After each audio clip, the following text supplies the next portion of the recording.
A minute later, they were out in the open, standing on the very top of the peach, near the stem, blinking their eyes in the strong sunlight and peering nervously around. Can you peer around nervously? What happened? Where are we? But this is impossible. Unbelievable. Terrible. I told you we were bobbing up and down, the ladybug said. We're in the middle of the sea, cried James. And indeed they were. A strong current and a high wind had carried the peach so quickly away from the shore that already the land was out of sight. All around them lay the vast black ocean, deep and hungry. Little waves were bibbling against the sides of the peach. I like that word, bibbling. Bibble. But how did it happen? They cried. Where are the fields? Where are the woods? Where is England? Nobody, not even James, could understand how in the world a thing like this could have come about. Ladies and gentlemen, the old graying grasshopper said, trying very hard to keep the fear and disappointment out of his voice, I am afraid that we have found ourselves in a rather awkward situation.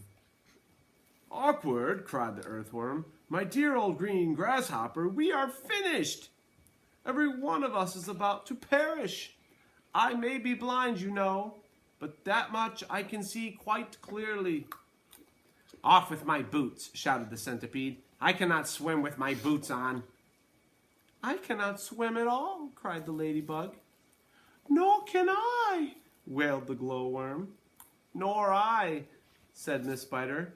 None of us three girls can swim a single stroke.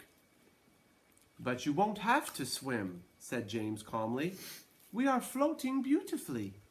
And sooner or later, a ship is bound to come along and pick us up. They all stared at him in amazement. Are you quite sure that we are not sinking? The ladybug asked. Of course I'm sure, answered James. Go and look for yourselves. They all ran over to the side of the peach and peered down at the water below. The boy is quite right, the old green grasshopper said. We are floating beautifully. Now we must all sit down and keep perfectly calm. Everything will be all right in the end. What absolute nonsense, cried the earthworm. Nothing is ever all right in the end, and well you know it. Poor earthworm, the ladybug said, whispering in James's ear. He loves to make everything into a disaster. He hates to be happy. He is only happy when he is gloomy. Now isn't that odd? But then I suppose just being an earthworm is enough to make a person pretty gloomy, don't you agree? Mm-hmm. If this peach is not going to sink, the earthworm was saying, and if we are not going to be drowned, then every one of us is going to starve to death instead. Do you realize that we haven't had a thing to eat since yesterday morning? By golly, he's right, cried the centipede. For once, earthworm is right. Of course I'm right, the earthworm said, and we're not likely to find anything around here either. We shall get thinner and thinner and thirstier, and we shall all die a slow and grisly death from starvation. I am dying already. I am slowly shriveling up for want of food. Personally, I would rather drown. But good heavens, you must be blind, said James. You know very well I'm blind, snapped the earthworm. There's no need to rub it in. I don't mean that, said James quickly. I'm sorry, but can't you see that? See? Shouted the poor earthworm. How can I see if I am blind? James took a deep, slow breath. Can't you realize, he said patiently, that we have enough food here to last us for weeks and weeks? Where? They said. Where? Why, the peach, of course. Our whole ship is made of food. Jumping Jehoshaphat, they cried. We never thought of that. My dear James, said the old green grasshopper, laying a front foot affectionately on James's shoulder. I don't know what we'd do without you. You are so clever. Ladies and gentlemen, we are saved again. We are most certainly not, said the earthworm. You must be crazy. You can't eat the ship. It's the only thing that is keeping us up. We shall starve if we don't, said the centipede. And we shall drown if we do, cried the earthworm. Oh dear, said the old green grasshopper. Now we're worse off than before. Couldn't we just eat a little bit of it? Asked Miss Spider. I am so dreadfully hungry. You can eat all you want, James answered. It would take us weeks and weeks to make any sort of a dent in this enormous peach. Surely you can see that. Good heavens, he's right again, cried the old green grasshopper, clapping his hands. It would take weeks and weeks. Of course it would. But let's not go making a lot of holes all over the deck. I think we'd better simply scoop it out of that tunnel over there, the one that we've just come up by. An excellent idea, said the ladybug. What are you looking so worried about, earthworm? The centipede asked. What's the problem? What? That's funny. It is funny. The problem is, the earthworm said, the problem is, well, the problem is that there is no problem. Everyone burst out laughing. Cheer up, old earthworm, they said. Come and eat. And they all went over to the tunnel entrance and began scooping out great chunks of juicy, golden-colored peach flesh. Oh, marvelous, said the centipede, stuffing it into his mouth. Delicious, said the old green grasshopper. Just fabulous, said the glowworm. Oh my, the ladybug primly said. What a heavenly taste. She looked up at James, and she smiled, and James smiled back at her. They sat down on the deck together, both of them chewing away happily. You know, James, the ladybug said, up until this moment, I have never in my life tasted anything except those teeny little green flies that live on rose bushes. They have a perfectly delightful flavor, but this peach is even better. Isn't it glorious, Miss Spider said, coming over to join them. Personally, I had always thought that a big, juicy, caught-in-the-web bluebottle was the finest dinner in the world, until I tasted this. What a flavor, the centipede cried. It's terrific. There's nothing like it. There never has been. And I should know because I personally have tasted all the finest foods in the world. Whereupon the centipede, with his mouth full of peach and with juice running down all over his chin, suddenly burst into song. I've eaten many strange and scrumptious dishes in my time, like jellied gnats and dandy-prats and earwigs cooked in slime. And mice with rice, they're really nice when roasted in their prime. But don't forget to sprinkle them with just a pinch of grime. I've eaten fresh mud burgers by the greatest cooks there are, and scrambled dregs and stink bug eggs and hornets stewed in tar, and pails of snails and lizards' tails and beetles by the jar. It's rhyming. A beetle is improved by just a splash of vinegar. I often eat boiled slobbages, they're grand when served beside minced doodle bugs and curried slugs. And have you ever tried mosquitoes' toes and wampfish rolls, most delicately fried?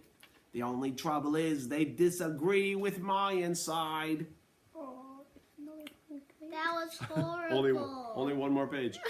I'm mad for crispy waspings on a piece of buttered toast, and pickled spines of porcupines, and then a gorgeous roast of dragon's flesh, well hung, not fresh. It cost $1 at most, and comes to you in barrels if you order it by post. I crave the tasty tentacles of octopi for tea. I like hot dogs, I love hot frogs, and surely you'll agree. A plate of soil with Injun's oils a super recipe. I hardly need to mention that it's practically free. For dinner on my birthday, shall I tell you what I chose? Hot noodles made from poodles on a slice of garden hose, and a rather smelly jelly made of armadillo's toes. The jelly is delicious, but you have to hold your nose. Now comes, the centipede declared, the burden of my speech. These foods are rare, beyond compare. Some are right out of reach. But there's no doubt I'd go without 1,000,000 plates of each for one small mite, one tiny bite of this fantastic peach.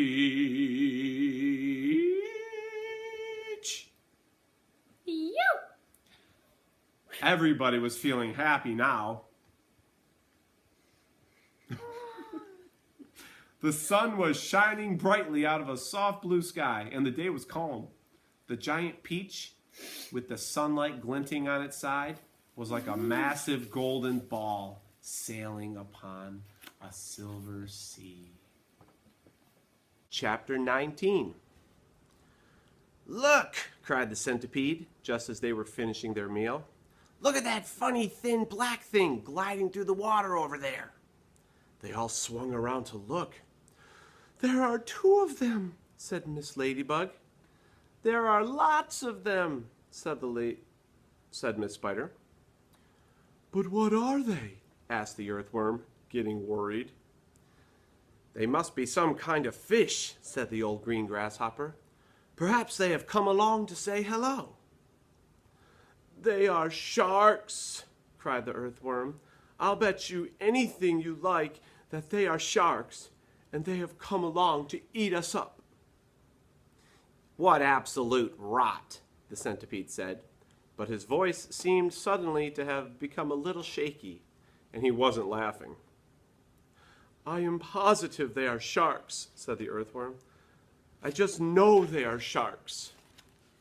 And so, in actual fact, did everybody else, but they were too frightened to admit it. There was a short silence. They all peered down anxiously at the sharks, who were cruising slowly round and round the peach. "Just assuming that they are sharks," the centipede said, "there still can't possibly be any danger if we stay up here." But even as he spoke, one of those thin black fins suddenly changed direction and came cutting swiftly through the water right up to the side of the peach itself.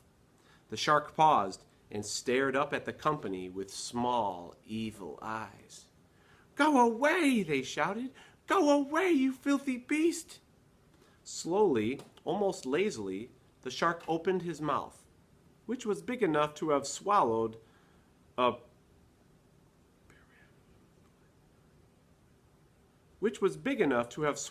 perambulator, and made a lunge at the peach. They all watched, aghast. And now, as though at a signal from the leader, all the other sharks came swimming in toward the peach, and they clustered around it and began to attack it furiously. There must have been 20 or 30 of them at least, all pushing and fighting and lashing their tails and churning the water into a froth. Panic and pandemonium broke out immediately on top of the peach. "Oh, we're finished now," cried Miss Spider, wringing her feet. "They will eat up the whole peach, and then there'll be nothing left for us to stand on, and they'll start on us." "She is right," shouted the ladybug. "We are lost forever." "Oh, I don't want to be eaten," wailed the earthworm.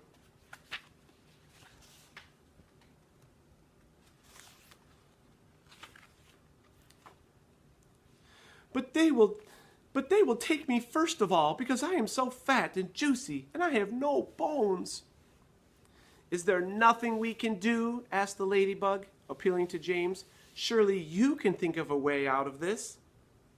Suddenly they were all looking at James. "Think," begged Miss Spider. "Think, James, think." "Come on," said the centipede. "Come on, James. There must be something we can do." Their eyes waited upon him, tense, anxious, pathetically hopeful. chapter 20.